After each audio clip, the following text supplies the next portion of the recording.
Hi all, welcome to my channel. In today's tutorial, we are going to be learning how to make the Ankara mix and match overlap peplum blouse you saw in the thumbnail.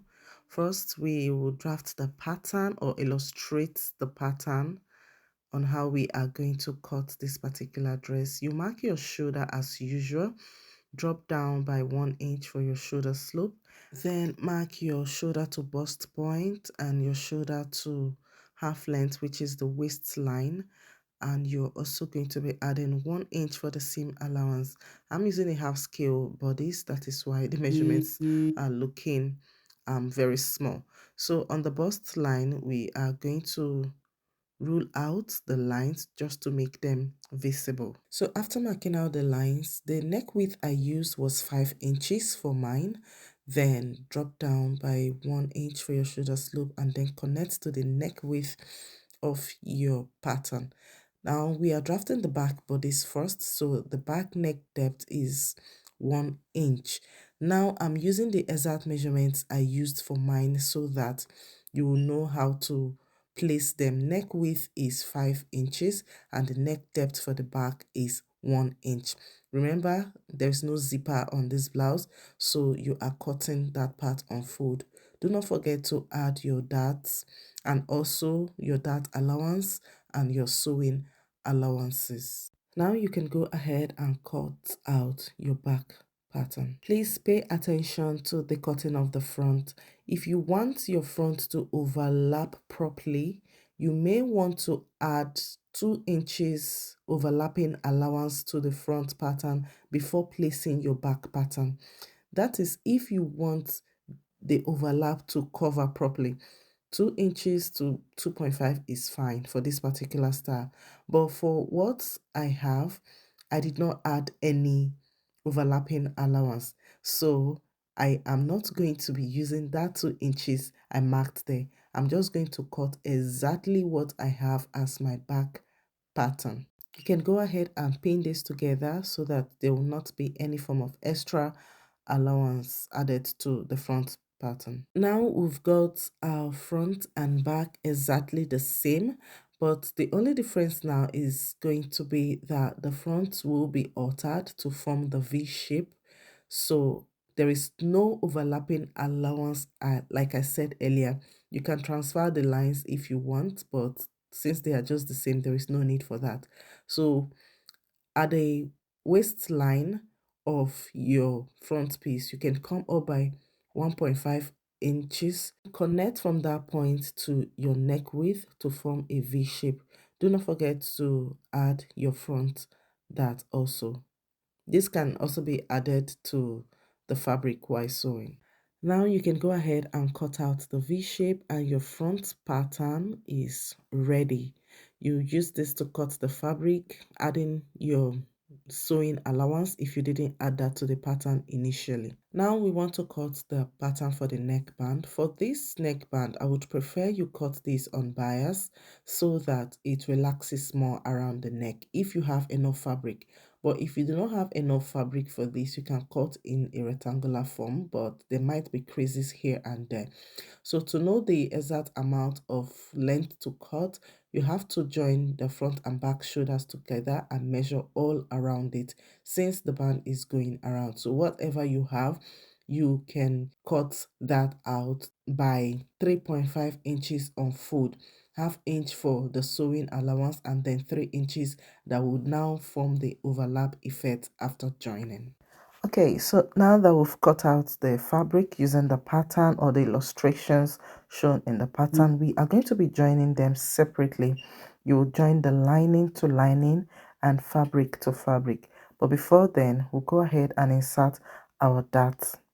After marking your dart, you can go ahead and sew in your dart and then join the fabric to fabric and also join the lining to lining. Here the shoulder have been joined, the back and the front have been joined, and this is our dart already taken. Same thing was done for the lining piece. Here is the fabric we'll be using for the band, and this band is going to be sewn in between the lining and the face fabric. That is going to give you a very neat finishing around the neckline. So remember, while cutting this, it's preferable to cut this on bias so that the stretch will help in relaxing the band after sewing. So put your bands together and notch. Also fold your fabric together at the back and also make your notch at the center back. Repeat same for the lining piece. So before attaching the band, place your front piece together and you will notice that the front part of your front piece tends to be a little bit tilted, like it is no longer straight as the sides. So I had to mark this off camera. I didn't want to trim this off camera. So you have to straighten that particular part so that you won't have any form of gaping towards the front part after sewing. Now we can attach our band. Remember the notched parts. Where you are not sure that your band will go around, it's best you start sewing from your center back. So the band is going to be sewn in between the Ankara fabric and the lining. So the band is facing the face of the Ankara fabric, and then you place the face of the lining to the band so that after sewing, the wrong sides of both the Ankara fabric and the lining will overlap each other. It's always best for you to pin together. It makes the sewing a lot more faster and easier. So match up all the notches and pin all three pieces together from left to right hand side of your fabric. Now I'm done pinning, and the next thing to do now is to stitch this together. After stitching, take out all your pins and give this a very good press to relax the seams. After ironing, your dress should be turning out this way. You can see the band is neatly sewn in between the lining and the Ankara fabric. So we'll go ahead now and close up the sides. If you prefer inseam finishing, you can go ahead and use the body measurement and close up the sides, lining to lining and fabric to fabric.